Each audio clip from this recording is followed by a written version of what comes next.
ようこそ失敗博物館へ。たった3ドルのピザ代を守るために、なぜ若者は命を燃やさなければならなかったのか。本日の検体はドミノピザの30分保証。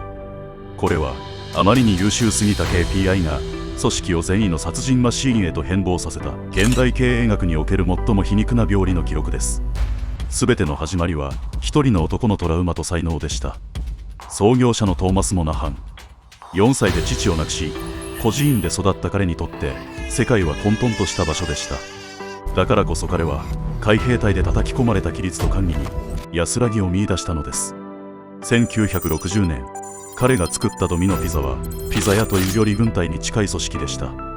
メニューはピザとコーラだけ。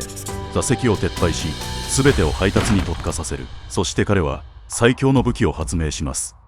当時のアメリカにおいてこれは魔法でした。味ではありません。速さが正義だったのです。このシステムのおかげでドミノは1店舗のローカル店から瞬く間に世界も1000店舗の帝国へと駆け上がります。しかし彼は気づいていませんでした。自分が作った完璧な規律が現場ではロシアンルーレットに変わっていたことに。当時ドミノにはノイドという悪魔のキャラクターがいました。ノイドを避けろ。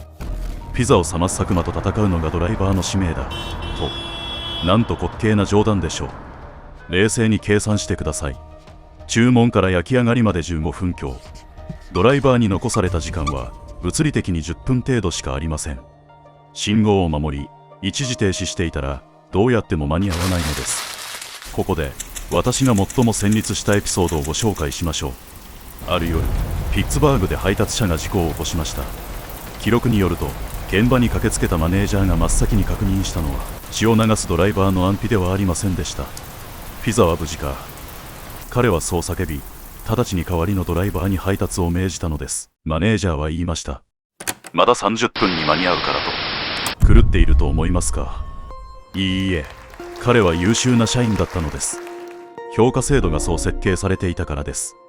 人間の命よりもピザの温度を優先する方が組織の中では合理的だった。これこそが KPI という麻薬の恐ろしさです。しかし暴走は長くは続きません。1989年以降、全米でドミノピザに家族を殺されたという訴訟が相次ぎ、20人以上の命が犠牲になったとも言われています。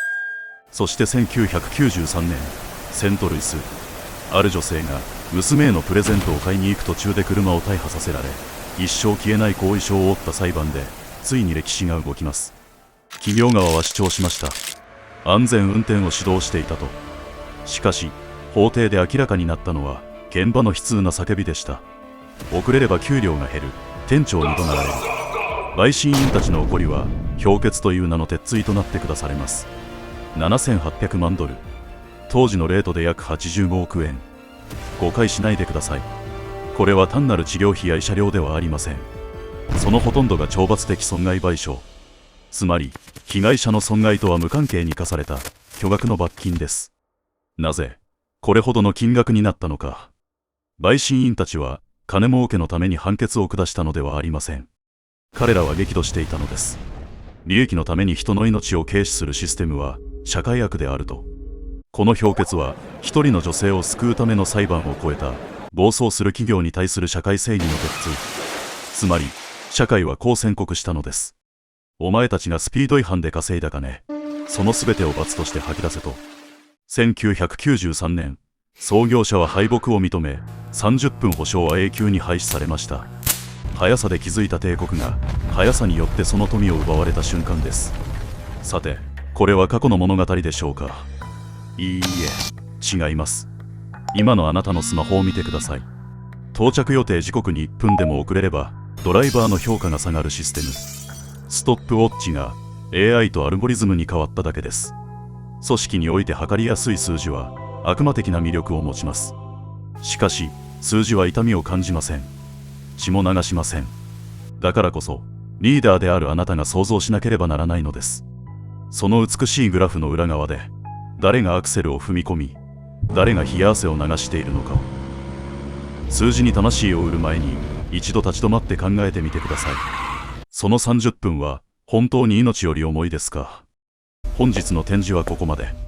お帰りの際はどうぞ安全運転で。